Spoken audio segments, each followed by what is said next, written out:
Hola, molt bon dia. Estem aquí per fer un plat emblemàtic de la Cerdanya. Un dels ingredients principals és la col, de verdal, la patata, l'acompanya la cansalada de porc, que tallarem petitoneta, la cansalada no tan virada per fer la rostra, que ens acompanyarà, i avui li posem un component diferent, que és el fetge gras d'ànec. També bastant important és l'all, que li dona aquest toc una miqueta alegre en el trinxat i una miqueta de greix de porc. Per fer la salsa dels farcellets tenim la mantega, els ceps prèviament picats, la farina, els ous, una miqueta de brou de gallina i una miqueta d'oli. Traurem una miqueta la tija de totes les fulles perquè després, a l'hora de menjar, no trobem aquells fils que se'ns fan tan desagradables a la boca. Un cop tenim totes les tiges netes, aleshores l'hem rentat i la introduïm dintre de l'aigua bullint. Bé, hem deixat ja bullir la col mitja horeta, ja la tenim llesta, veiem que es desfà i hi afegim la patata. Posem tota la patata i ara més o menys la deixarem bullir 20 minutets. Mentrestant agafarem el recipient on farem el trinxat. El tenim ja sobre el foc i per començar hi posarem una micona de greix de porc. Un cop tenim el greix ja fos, agafem la cansalada. L'escampem per sobre la paella i deixem que quedi una miqueta rostideta. Tenim la cansalada ja ben rosseta, que és el que ens interessa, i hi afegim les dents d'all que abans hem picat ben petitoneta. Doncs bé, tenim la patata ja ben bullideta, juntament amb la col, i els alls ben sofregits. Amb una aranya anem passant tota la verdura sense escórrer-la cap a la paella. Bé, i com diu la paraula, comencem a trinxar, perquè ens vagin agafant tots els sabors. Bé, passem una miqueta amb la mateixa forquilla. Això ja depèn de cadascú, si t'agrada més o menys. A mi m'agrada molt poca sal, només una punta per pujar una miqueta el sabor de les coses, però respectant el sabor i que no ens l'embruti massa.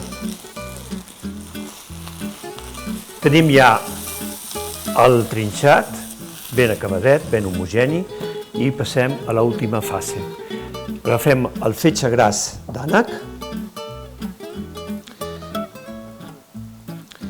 Tenim la paella ben calenta i passem a posar-hi els 2 trossos de fetge gras que tocarien per ració. Deixem uns segons, veieu com va fumejant i va deixant greix, veieu que està ben duradet i jo diria que pràcticament ja el tenim. El retirem per poder aprofitar aquest greix on hi posarem el trinxat.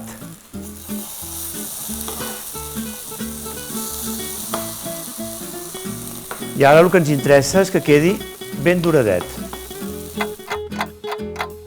El trinxat ja el tenim ben daurat, com veiem, i ens el reservem per després presentar-lo amb l'altra variant que farem amb el trinxat.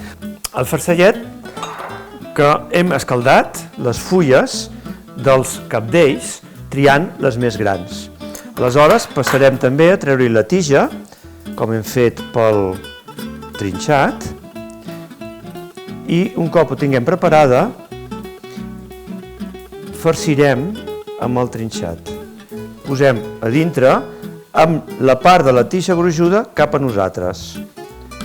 Repartim una micona, els 3, ja ho tindrem preparat. I després passem a enrotllar. A l'altre enrotllem com si enrotlléssim un caneló, les puntetes cap a dintre, continuem enrotllant.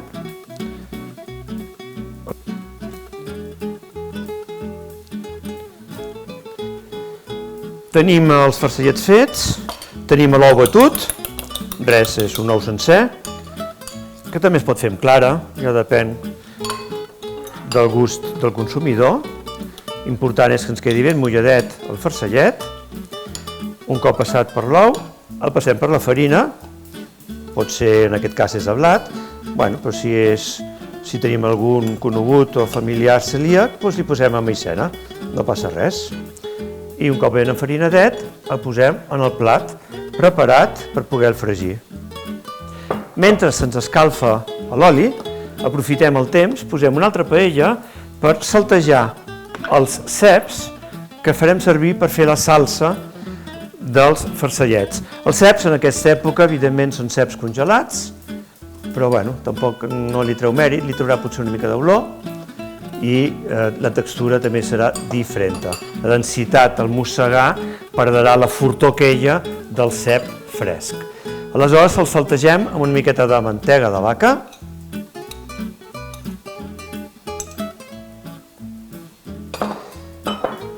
Bé, hem pujat una miqueta el foquet ja, la mantega ja està fonent.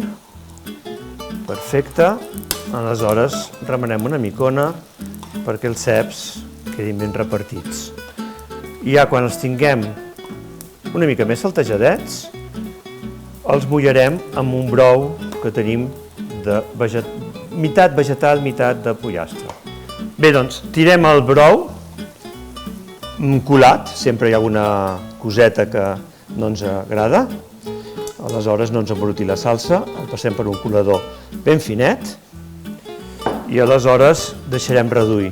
Mentrestant ja tenim el punt de l'oli per fregir, perfecte, o sigui que passem ràpidament a fregir el farcellet.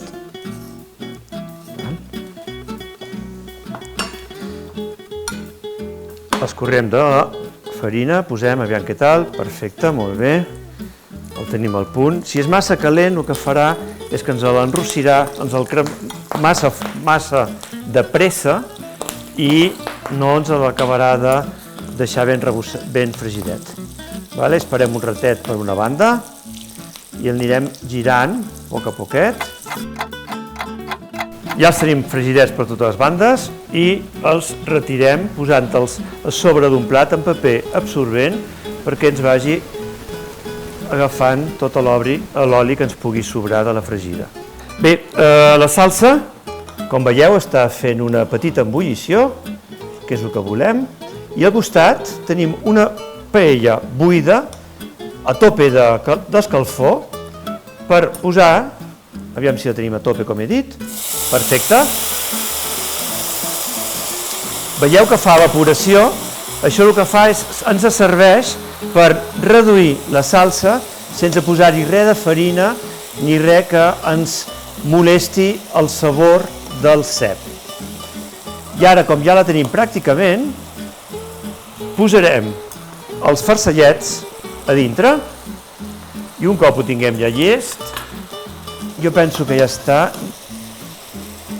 els napem una micona i ja els tindrem preparats per passar a taula. Retirem els farcellets perquè ja estan acabats, com veieu. Posteriorment els emplatarem i aquí tenim l'oli ja ben roent, preparat per poder-hi posar la rostra, que ens serveix per a la guarnició del trinxat.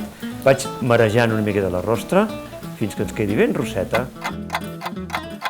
La rostra ja està ben duradeta, la posem sobre un paper absorbent perquè ens eixugui l'oli restant. I posem una miqueta de sal per sobre i la deixem preparada per quan anem a emplatar, que és ja mateix. Comencem pel trinxat. El tenim aquí ben rosset. I aleshores, a sobre del trinxat, hi posarem el foie, que hem dit que anava avui.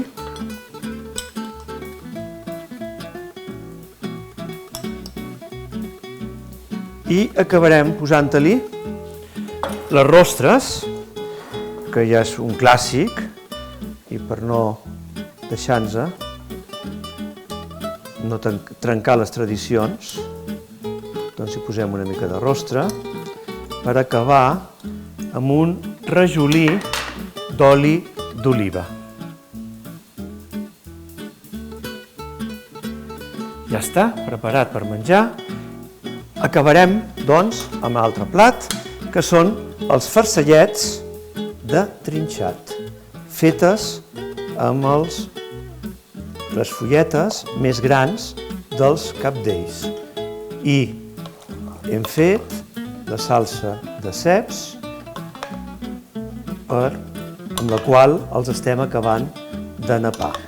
I amb això acabem els dos plats que hem fet avui de trinxat i una recepta més d'aquest plat tan emblemàtic de la nostra comarca. Aquí teniu, doncs, els dos plats que hem fet amb aquest plat tan emblemàtic de la nostra terra, la Cerdanya, el trinxat de Cerdanya, fet amb la nostra col i les nostres patates. Que vagi de gust, fins una altra, molt bon profit.